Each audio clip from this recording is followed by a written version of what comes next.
మా latest videos కోసం మా ఈ తెలుగు న్యూస్ ఛానల్ సబ్స్క్రైబ్ చేసి గంట సింబల్ యాక్టివేట్ చేసుకోండి. ఈ నెల 17 శుక్ర అమావాస్య చాలా పవర్ఫుల్ కాబట్టి కొడుకులు ఉన్నవారు తప్పక ఇలా చేయాల్సిందే. లేదంటే గండం పొంచి వస్తుంది.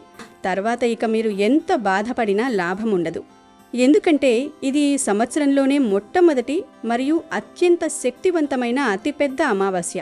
పైగా ఈ అమావాస్య శుక్రవారంతో కలిసి వచ్చింది గనుక దీన్నే మన పెద్దలు, జ్యోతిష్య శాస్త్ర నిపుణులు, వేద పండితులు అందరూ కూడా శుక్ర అమావాస్య అని పిలుస్తున్నారు. ఇది సంవత్సరంలోని అతిపెద్ద అమావాస్య. అందుకే ఇది చాలా చాలా శక్తివంతమైనది. శక్తివంతమైనది అంటే మంచి శక్తి అనుకోకండి. ఇది కీడుతో కూడుకుని వస్తున్న అమావాస్య. చాలా ప్రమాదకరమైన దోషాలను తన వెంటే తీసుకువస్తున్న అమావాస్య. అందుకే ఈ వీడియోను ప్రతి తల్లి, ముఖ్యంగా మగబిడ్డను కన్న ప్రతి తల్లి కూడా గుండె మీద చెయ్యి వేసుకుని చాలా జాగ్రత్తగా ప్రతి మాటను శ్రద్ధగా వినాలని మేము ప్రత్యేకంగా కోరుకుంటున్నాము. ఎవరైతే కొడుకులు ఉన్న తల్లులున్నారో, మీకు ఒక్క కొడుకు ఉన్నా సరే, లేదా 2 కొడుకులు ఉన్నా సరే, లేదా 3 కొడుకులున్నా సరే, ఎవ్వరైనా సరే, మగపిల్లలు ఉన్న ప్రతి తల్లి కూడా ఈ అమావాస్య రోజున అప్రమత్తంగా ఉండాలి. ఎందుకంటే ఈ అమావాస్య ప్రభావం వల్ల మగపిల్లలకు గండం పొంచి ఉంది. గండం అంటే ఏదో చిన్న చిన్న దెబ్బలు తగలడం కాదండి, ప్రాణగండం వరకు వెళ్లే అవకాశాలు ఉన్నాయి అని హెచ్చరిస్తున్నారు జ్యోతిష్యులు. తల్లికి తన బిడ్డ మీద ఉన్న ప్రేమను మించినది ఈ ప్రపంచంలో ఏదీ ఉండదు. నవమాసాలు మోసి, కని, పెంచి వారికి చిన్న దెబ్బ తగిలితేనే విలవిలలాడిపోయే తల్లి హృదయం రేపు పొద్దున ఏదైనా అనుకోని ప్రమాదం జరిగితే తట్టుకోగలదా? అస్సలు తట్టుకోలేదు కదా. అందుకే ఇంతగా బతిమలాడి చెబుతున్నాము. చేతులారా చేసుకునే తప్పుల వల్ల తర్వాత జీవితాంతం బాధపడే కంటే ముందుగానే మేల్కొని ఒక చిన్న పరిహారం, ఒక చిన్న చిట్కా పాటిస్తే మన పిల్లలను మనమే కాపాడుకున్న వాళ్ళమవుతాం కదా.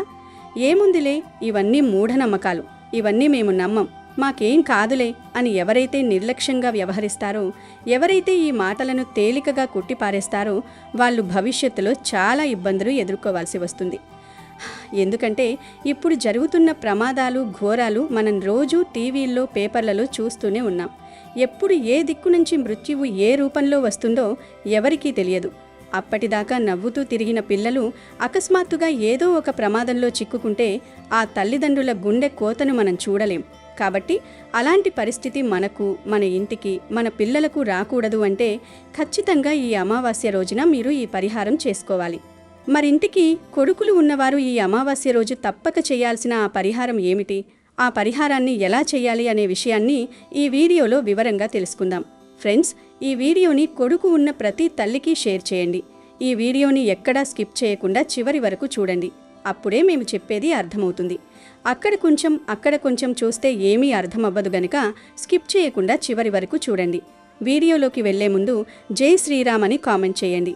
మీకంతా మంచే జరుగుతుంది. అసలు ఈ అమావాస్యకు ఎందుకంత భయపడాలి అని మీరు అడగచ్చు. ఈసారి వచ్చే అమావాస్య చాలా పవర్స్ కలిగినది. కీడుతో వస్తుంది గనుక కొడుకులు ఉన్నవారికి గండాలు ఎదురయ్యే ఛాన్స్ ఉంది.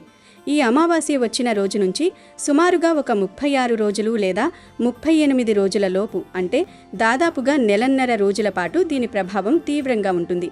ఈ సమయంలో ఎప్పుడైనా సరే మీ పిల్లలకు ఆపద రావచ్చు. అమావాస్య వెళ్ళిపోయింది కదా అని మనం రిలాక్స్ అవ్వడానికి లేదు. అమావాస్య వెళ్ళిన మరుసటి రోజు జరగచ్చు, లేదా 2 రోజుల తర్వాత జరగచ్చు, లేదా 10 రోజుల తర్వాత జరగచ్చు. అది ఏ రూపంలో అయినా రావచ్చు. బండి మీద వెళుతున్నప్పుడు జరగచ్చు, లేదా స్నేహితులతో బయటకు వెళ్ళినప్పుడు జరగచ్చు, లేదా ఇంట్లో కూర్చున్నప్పుడు కూడా ఏమైనా జరగచ్చు. మనకు తెలియదు కదా విధి ఎలా రాసిపెట్టి ఉందో. కాబట్టి మగపిల్లల తల్లులు కాస్త ఎక్కువ జాగ్రత్తగా ఉండాలి. అలాగే ఈ అమావాస్య ప్రభావం గర్భిణీ స్త్రీల మీద కూడా చాలా గట్టిగా ఉంటుంది. కడుపులో ఉన్న బిడ్డకు కూడా గండం ఉండే అవకాశం ఉంది. కాబట్టి గర్భిణీలు కూడా అమావాస్య రోజు బయటకు రాకుండా చాలా జాగ్రత్తగా ఇంట్లోనే ఉండాలి. లేదంటే గర్భశోకం, పుత్రశోకం కలిగే ప్రమాదం ఉంది అని శాస్త్రం చెబుతుంది. ఇవన్నీ మిమ్మల్ని భయపెట్టడానికి చెబుతున్న మాటలు కాదండి, మిమ్మల్ని అప్రమత్తం చేయడానికి, మీ పిల్లల క్షేమం కోసం తపనతో చెబుతున్న మాటలు. భయపడకండి, కానీ జాగ్రత్తగా ఉండండి. భయం వేరు, బాధ్యత వేరు. తల్లిగా మీ బాధ్యతను మీరు గుర్తు చేసుకోండి. మరి ఇంతటి భయంకరమైన అమావాస్య నుంచి, ఆ కీడు నుంచి మన పిల్లలను ఎలా రక్షించుకోవాలి అంటే దీనికి మన పెద్దలు పండితులు ఒక అద్భుతమైన అతి శక్తివంతమైన పరిహారాన్ని సూచించారు. ఇది చాలా సులభం.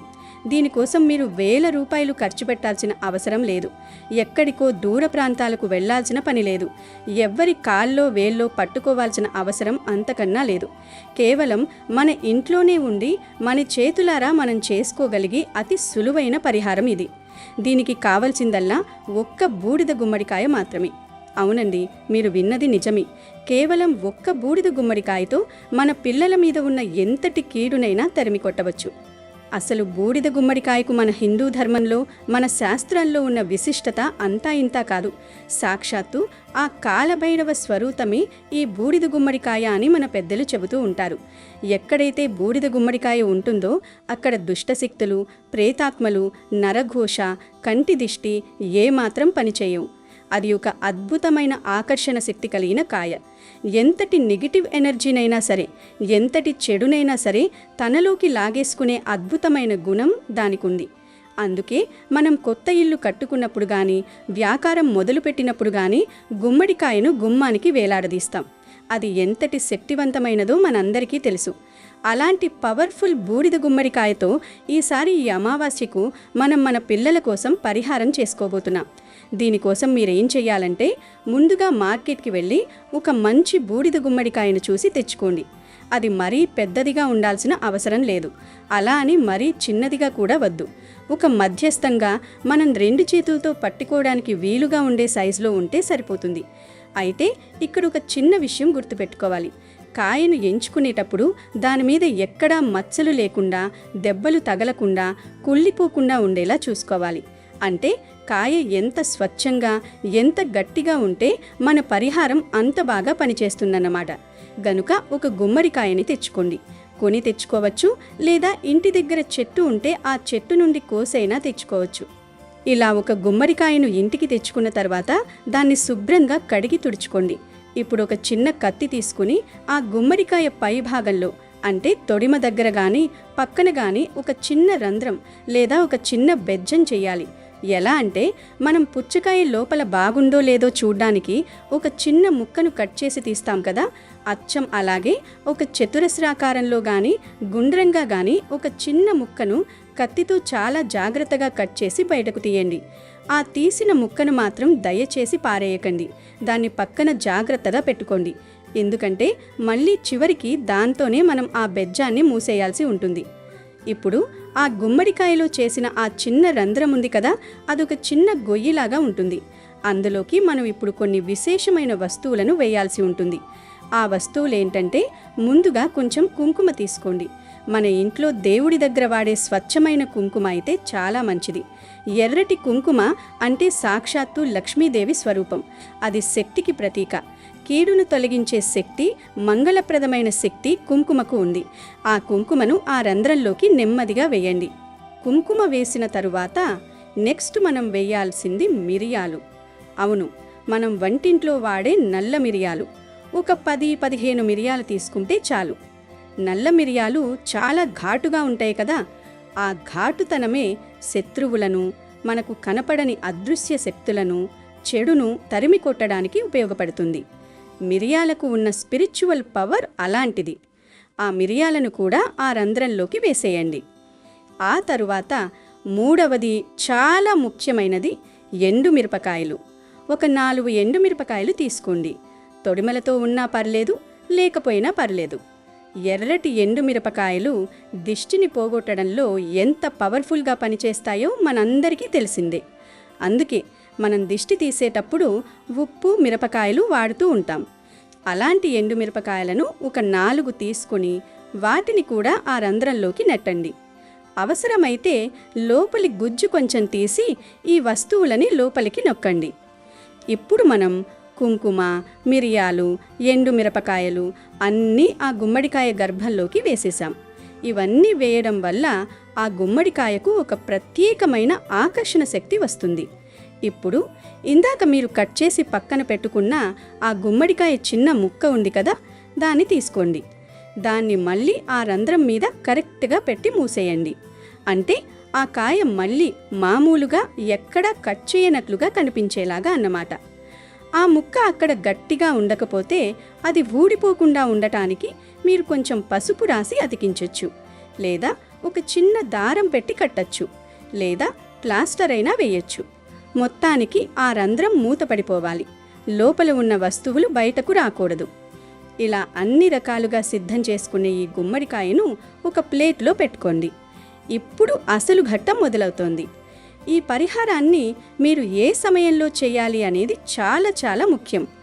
ఈ అమావాస్య రోజు సాయంత్రం 6 గంటల నుంచి రాత్రి 12 గంటల లోపు ఎప్పుడైనా మీరు ఈ పని చేయవచ్చు. కానీ సూర్యుడు పూర్తిగా అస్తమించిన తర్వాత చీకటి పడ్డాక చేస్తేనే దీనికి 100 రెట్లు ఫలితం ఉంటుంది. కాబట్టి మీరు రాత్రి 7 గంటల తర్వాత ప్లాన్ చేసుకుంటే ఇంకా మంచిది. మీ కొడుకులను పిలవండి. వాళ్ళు చిన్నపిల్లలైనా సరే, పెద్దవాళ్ళైనా సరే, పెళ్ళైన వాళ్ళైనా సరే, అందరినీ పిలిచి ఇంటి గుమ్మం బయట గాని, లేదా హాల్లో గాని, లేదా వరండాలో గాని తూర్పు ముఖంగా, అంటే తూర్పు వైపు చూసేలాగా కూర్చోబెట్టండి లేదా నిలబెట్టండి. మీ చేతిలో ఆ గుమ్మడికాయ ఉన్న ప్లేట్ని భక్తిగా పట్టుకోండి. ఆ గుమ్మడికాయ మీద, అంటే ఆ ముక్క పెట్టి మూసిన చోట ఒక చిన్న కర్పూరం బిళ్ళ పెట్టండి. ఆ కర్పూరాన్ని వెలిగించండి. ఇప్పుడు వెలుగుతున్న ఆ కర్పూరంతో సహా ఆ గుమ్మడికాయను 2 చేతులతో పట్టుకొని మీ పిల్లలకు దిష్టి తీయాలి. గుర్తుపెట్టుకోండి, కర్పూరం వెలిగించడం వల్ల ఆ అగ్ని సాక్షిగా సమస్త దోషాలు భస్మమైపోతాయి. అగ్నిదేవుడు సాక్షిగా మనం ఈ పరిహారం చేస్తున్నాం. ఇప్పుడు మీ పిల్లల చుట్టూ వాళ్ళ తల పైనుంచి పాదాల వరకు శరీరం మొత్తం కవర్ అయ్యేలాగా కుడివైపు నుంచి ఎడం వైపుకు 3 సార్లు గుండ్రంగా తిప్పండి. నిదానంగా తిప్పండి, కంగారు పడకండి. తిప్పుతున్నప్పుడు మీ మనసులో గట్టిగా బలంగా కోరుకోండి, ఈ అమావాస్య దోషం పోవాలి, కీడు తొలగిపోవాలి, నరదిష్టి నాశనమవ్వాలి, గ్రహ దోషాలన్నీ ఈ గుమ్మడికాయలోకి పోవాలి, నా పిల్లలు నిండు 100 ఏళ్ళు క్షేమంగా ఆరోగ్యంగా ఉండాలి అని ఆ పరమేశ్వరుణ్ణి తలుచుకుంటూ సంకల్పం చేసుకోండి. కుడి నుంచి ఎడమకు 3 సార్లు అయ్యాక మళ్ళీ ఎడమ నుంచి కుడికి, అంటే రివర్స్లో 3 సార్లు తిప్పండి. ఇలా మొత్తం 6 సార్లు తిప్పినట్లు అవుతుంది. ఆ కర్పూరం వెలుగుతూ ఉండగానే దిష్టి తీయాలి. ఒకవేళ మధ్యలో గాలికి కర్పూరం ఆరిపోతే కంగారు పడకండి, పర్వాలేదు, మళ్ళీ వెలిగించాల్సిన పని లేదు. అలాగే దిష్టి తీయడం కొనసాగించండి. ముఖ్యంగా తల్లి ప్రేమతో నమ్మకంతో చేసే ఈ పని ఖచ్చితంగా ఫలితాన్ని ఇస్తుంది.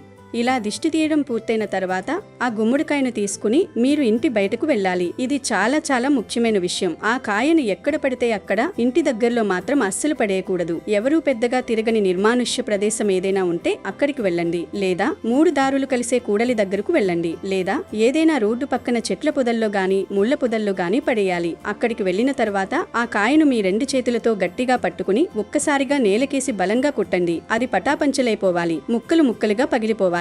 అలా పగిలితేనే అందులో బంధించబడిన నెగటివ్ ఎనర్జీ అంతా, ఆ కీడు అంతా బయటకు పోయి నాశనమవుతుంది. ఒకవేళ మొదటి దెబ్బకు పగలకపోతే మళ్లీ ఎత్తి గట్టిగా కుట్టండి, ఖచ్చితంగా పగలగొట్టాల్సిందే. అలా పగలగొట్టిన తర్వాత మీరు వెంటనే అక్కడి నుంచి వెనక్కి తిరిగి ఇంటికి బయలుదేరాలి. ఇక్కడ మీరు గుర్తుంచుకోవాల్సిన అతి ముఖ్యమైన పరమ రహస్యమైన నియమం ఏంటంటే, కాయను పగలగొట్టి వెనక్కి తిరిగిన తర్వాత పొరపాటును కూడా మళ్లీ వెనక్కి తిరిగి చూడకూడదు. మీకు వెనక్కి నుంచి కాయ కొట్టిన శబ్దం వచ్చినా సరే, లేదా ఎవరైనా మిమ్మల్ని పేరు పెట్టి పిలిచినట్లు అనిపించినా సరే, లేదా ఏదో శబ్దం వినిపించినా సరే అస్సలు వెనక్కి మాత్రం చూడకండి. మీ చూపు వెనక్కి వెళితే ఆ వదిలేసిన దిష్టి మళ్లీ మిమ్మల్ని వెంబడించే అవకాశం ఉంటుంది. కాబట్టి చాలా నిబ్బరంగా నేరుగా ఇంటికి వచ్చేయండి. ఇది చాలా పవర్ఫుల్ నియమం. దీన్ని అశ్రద్ధ చేయకండి. ఇంటికి రాగానే గడప దాటి లోపలికి రాకముందే బయటే ఒక బకెట్ నీళ్లు పెట్టుకుని మీ కాళ్ళు చేతులు ముఖం శుభ్రంగా కడుక్కోవాలి. వీలైతే ఆ దిష్టి తీసిన వాళ్ళు తలస్నానం చేస్తే ఇంకా చాలా చాలా మంచిది. అప్పుడే మీరు మీ పిల్లలను తాకాలి, లేదా ఇంట్లో ఉన్న వస్తువులను ముట్టుకోవాలి. అప్పటిదాకా ఎవరినీ తాకకూడదు. ఒక మగపిల్లోడు ఉన్నా, లేదా 2-3 కొడుకులు ఉన్నా ఒక్క గుమ్మడికాయతోనే దృష్టి తీసేసి పడేస్తే సరిపోతుంది. ఒకవేళ మీ కొడుకు మీ దగ్గర లేకపోతే ఈ అమావాస్య రోజు మీ కొడుకు పేరు మీద అభిషేకం చేయించి ఒకరికి అన్నదానం చేయండి. అలా చేసినా కీడు పోయే ఛాన్స్ ఉంటుంది, పూర్తిగా పోదు. కాబట్టి కుదిరితే ఒకసారి ఇంటికి రమ్మని ఒప్పించి ఈ గుమ్మడికాయ పరిహారం చేసుకుంటేనే మంచి ఫలితం వస్తుంది. ఇలా చేయడం వల్ల ఏం జరుగుతుందంటే, మీ పిల్లల మీద ఉన్న అమావాస్య కీడు, సమస్త దోషాలు, కంటి దిష్టి, నరఘోష, గ్రహపీడలు అన్నీ కూడా ఆ గుమ్మడికాయ ఆకర్షించేసుకుంటుంది. ఎప్పుడైతే మీరు దాన్ని పగలగొట్టారో ఆ గుమ్మడికాయతో పాటు ఆ కీడు కూడా పగిలి ముక్కలైపోతుంది. మీ పిల్లలు ఒక కొత్త ఉత్సాహంతో, కొత్త శక్తితో ఆరోగ్యంగా ఉంటారు. వాళ్లకు అడ్డుగా ఉన్న అవరోధాలన్నీ తొలగిపోతాయి. ఇంత సులువైన, ఇంత శక్తివంతమైన పరిహారాన్ని మనం ఎందుకు వదులుకోవాలి చెప్పండి? మన పిల్లల క్షేమం కంటే మనకు ఏదీ ఎక్కువ కాదు కదా. కాబట్టి తల్లులారా, ఈ చిన్న పనిని అశ్రద్ధ చేయకండి. మీ బిడ్డల క్షేమం కోసం, వాళ్ళ బంగారు భవిష్యత్తు కోసం ఈ అమావాస్య రోజు సాయంత్రం తప్పకుండా ఈ గుమ్మడికాయ పరిహారం చెయ్యండి. కాబట్టి కొడుకులున్న ప్రతి ఒక్కరూ కూడా ఈ అమావాస్య రోజు ఈ గుమ్మడికాయ పరిహారాన్ని చెయ్యండి. దయచేసి ఈ వీడియోను చూసి వదిలేయకండి. మీకు తెలిసిన ప్రతి ఒక్కరికి, ముఖ్యంగా మగపిల్లలున్న ప్రతి తల్లికి ఈ వీడియోను షేర్ చేయండి. ఎందుకంటే వాళ్ళు కూడా ఈ విషయం తెలుసుకుని ఈ పరిహారం చేసుకుని వాళ్ళ పిల్లలను కాపాడుకుంటారు కదా. ఒక ప్రాణాన్ని కాపాడిన పుణ్యం మీకు దక్కుతుంది. ఆ పుణ్యం ఏదో ఒక రూపంలో మీ పిల్లలకి రక్షగా నిలుస్తుంది. అలాగే ఈ వీడియో నచ్చితే ఒక లైక్ చేయండి. మీ విలువైన అభిప్రాయాన్ని కామెంట్ రూపంలో తెలియజేయండి. మర్చిపోకుండా కామెంట్ బాక్స్లో జై శ్రీరామ్ అని రాయండి. ముఖ్యంగా మీ ఇంట్లో ఉన్న చిన్న పిల్లలకు ఈ అమావాస్య నాడు నల్లదారాన్ని మొలతాడుగా కట్టండి. అనారోగ్య సమస్యలు, నరదిష్టి సమస్యలు తొలగి మీ పిల్లల ఆయుష్ పెరుగుతుంది. ఈ అమావాస్య నాడు ప్రతి ఒక్కరూ ఒక శక్తివంతమైన ఉప్పు పరిహారాన్ని పాటించండి. ఒక గాజు గిన్నెలో నిండుగా ఉప్పు వేసి దాని మీద చిటికెడు పసుపు కుంకుమ వేసి మీ ఇంటి ఈశాన్యంలో పెట్టుకోండి. అమావాస్య మరుసటి రోజు ఆ ఉప్పును తీసి ఎవరూ తొక్కని ప్రదేశంలో వెయ్యండి. ఇలా చేస్తే మీ ఇంటికి ధనాకర్షణ పెరిగి వద్దన్నా సరే మీ ఇంటికి డబ్బు వచ్చి చేరుతుంది. వివాహ ప్రయత్నాలు చేసేవారు ఈ అమావాస్య రోజున అరటి చెట్టుకు ప్రదక్షిణాలు చేయండి. త్వరగా వివాహ యోగం సిద్ధిస్తుంది. ఈ శుక్రవారం అమావాస్య రోజున మీకు కుక్క కనిపిస్తే దానికి కొంచెం తీపి పదార్థాన్ని ఆహారంగా పెట్టండి. తీపి పదార్థాలు ఏవైనా పర్వాలేదు. ఒకవేళ అవి దొరకకపోతే కనీసం బిస్కెట్లు లేదా వేరే ఏదైనా ఆహారాన్ని పెట్టండి. ఇలా చేయడం వల్ల మీ ఇంట్లో ఉన్న అనారోగ్య సమస్యలు తొలగిపోతాయి. కుక్కను భైరవ స్వరూపంగా భావిస్తారు. కుక్కకు ఆహారం పెట్టడం వల్ల శని దోషాలు, రాహుకేతు దోషాలు కూడా తొలగిపోయి ఆరోగ్యం మెరుగుపడుతుంది. ఈ అమావాస్య రోజు కొన్ని తప్పు పనులను పొరపాటున కూడా చేయకూడదు. ఈ అమావాస్య రోజున మాంసాహారం అస్సలు ముట్టుకోకూడదు. కోడిగుడ్డు కూడా తినకూడదు. అలాగే ఈ అమావాస్య నాడు ఎవరికీ అప్పు ఇవ్వకండి. ఎవరి నుండి అప్పు తీసుకోకూడదు. ఈ అమావాస్య నాడు పగటిపూట నిద్రపోకూడదు. లేదంటే మీ ఇంట్లోకి దరిద్ర దేవత అడుగు పెడుతుంది. దంపతులు బ్రహ్మచర్యం పాటించాలి. అమావాస్య నాడు కొత్త బట్టలు కొనకూడదు. అలాగే దూర ప్రయాణాలు కూడా చేయకూడదు. ఎలాంటి శుభకార్యాలు నిర్వహించకూడదు.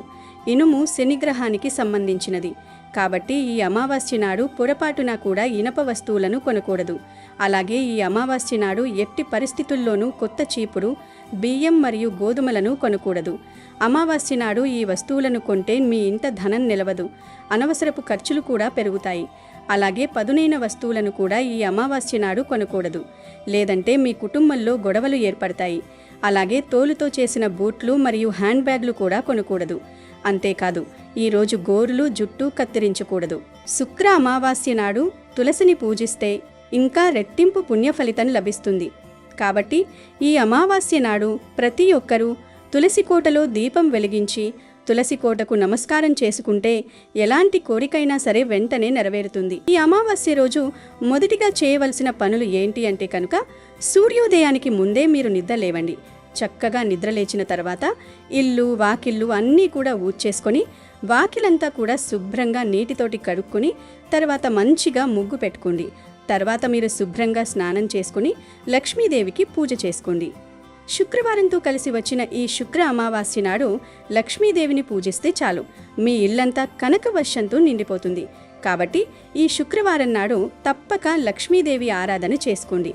లక్ష్మీదేవిని గులాబీ పూలతో, అలాగే వెంకటేశ్వర స్వామిని తులసి దళాలతో అలంకరించి మీ పూజ గదిలో 2 పిండి దీపాలు వెలిగించి పూజ చేసుకోండి. ఈ అమావాస్య నాడు పిండి దీపాలు వెలిగించి దీపారాధన చేస్తే మీ పూజలకు రెట్టింపు పుణ్య ఫలితం లభించి ఇక మీ కష్టాలన్నీ తక్షణమే తొలగిపోయి మీ ఇంటికి మంచి రోజులు ప్రారంభమవుతాయి. లక్ష్మీదేవికి నైవేద్యంగా పాలతో చేసిన పరమాన్నం నివేదించండి. ఈ అమావాస్య రోజు మీ ఇంట్లో పాలు పొంగించి ఆ పాలతో లక్ష్మీదేవికి నైవేద్యం తయారు చేస్తే ఆ లక్ష్మీదేవి చల్లని చూపు మీ ఇంటిపై పడుతుంది.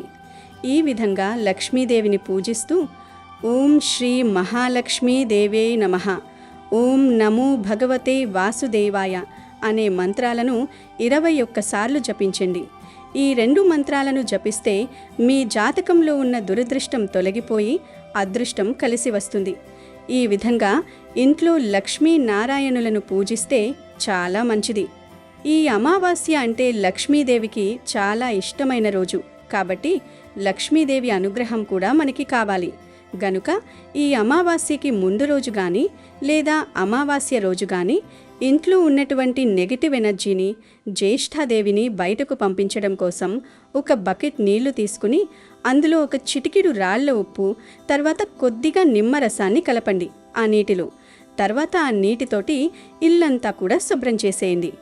ఉప్పులో లక్ష్మీదేవి ఉంటుంది. పైగా నెగిటివ్ ఎనర్జీని తొలగించడానికి ఉప్పు చాలా బాగా ఉపయోగపడుతుంది. నిమ్మకాయ నకారాత్మక శక్తులను దూరం చేస్తుంది. ఇంట్లో ఉండే జ్యేష్ఠాదేవిని బయటకు పంపిస్తుంది. ఇవన్నీ కూడా మురికి నీటి రూపంలో బయటకు వెళ్ళిపోయి ఇల్లు అనేది శుద్ధి అవుతుంది. గనుక ఇలా ఇల్లు క్లీన్ చేసుకోండి.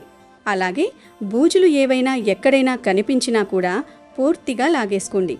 తర్వాత ఒక గ్లాసు నీళ్లు తీసుకుని ఆ నీటిలో కాస్తంత పసుపు వేసి ఆ పసుపు వేసిన నీటిని ఇల్లంతా కూడా చిలకరించి చల్లండి. ఈ విధంగా చేయడం వల్ల మనకు ఉన్నటువంటి మైలు, అలాగే ఆడవాళ్ళకి ముందు డేట్స్లో పీరియడ్స్లో దోషాలు అవన్నీ వస్తూ ఉంటాయి కదా, ఆ దోష నివారణ జరుగుతుంది. అలాగే ఈ అమావాస్య రోజు గుర్తుపెట్టుకుని మీరు ఒక్క చెట్టుని తాకితే చాలు, మీకు ఉన్నటువంటి ప్రతి దోషం, ఆర్థిక బాధలు, లేదంటే ఆరోగ్య సమస్యలు ఏదన్నా ఉన్నా, సంతాన సమస్యలు ఉన్నా, లేదంటే లక్ష్మీదేవి కటాక్షం మాకు కొంచెం తగ్గింది అనుకున్నా కానీ మీరు ఈ చెట్టుని తాకితే సరిపోతుంది. ఆ చెట్టు ఏంటి అంటే కనుక మామిడి చెట్టు. అవునండి, మామిడి చెట్టు దగ్గరికి మీరు వెళ్ళే ముందు శుభ్రంగా మీరు స్నానం చేసేయండి. ఈరోజు స్నానం చేసిన తర్వాత నలుపు రంగు వస్త్రాలు ధరించకండి. మిగతా వర్ణంలో ఉండే ఎరుపు కానీ, పసుపు కానీ, ఆకుపచ్చ కానీ ఇలా మిగతా వర్ణంలో ఉండే ఏ వస్త్రాలనైనా కూడా ధరించుకుని చక్కగా వెళ్ళేటప్పుడు ఒక గ్లాసు నీళ్లలో చిటికెడు కుంకుమ వేసుకొని ఆ కుంకుమ నీళ్లను మామిడి చెట్టు మొదట్లో పోసుకొని మామిడి చెట్టు చుట్టూతా 3 ప్రదక్షిణలు చేసి మామిడి చెట్టుని 11 సార్లు తాకి మీ యొక్క సంకల్పాన్ని చెప్పుకోండి. కుదిరితే మామిడి చెట్టు కింద ఆవు నేతితో దీపారాధన చెయ్యండి. ఇదంతా చెయ్యలేని వారు జస్ట్ మామిడి చెట్టును 11 సార్లు టచ్ చేసేసి తిరిగి వచ్చేయండి చాలు. మామిడి చెట్టు మనకి సాక్షాత్తు లక్ష్మీ స్వరూపం కాబట్టి ఖచ్చితంగా లక్ష్మీదేవి యొక్క అనుగ్రహం లభిస్తుంది. కాబట్టి ఖచ్చితంగా రేపు మామిడి చెట్టును తాకండి, చాలా మంచి జరుగుతుంది. అమెజాన్లో బెస్ట్ డిస్కౌంట్స్ కోసం వీడియో డిస్క్రిప్షన్లో లింకు ఉంది, చూడండి. అలాగే మా టెలిగ్రామ్ ఛానల్ సబ్స్క్రైబ్ చేసుకోండి.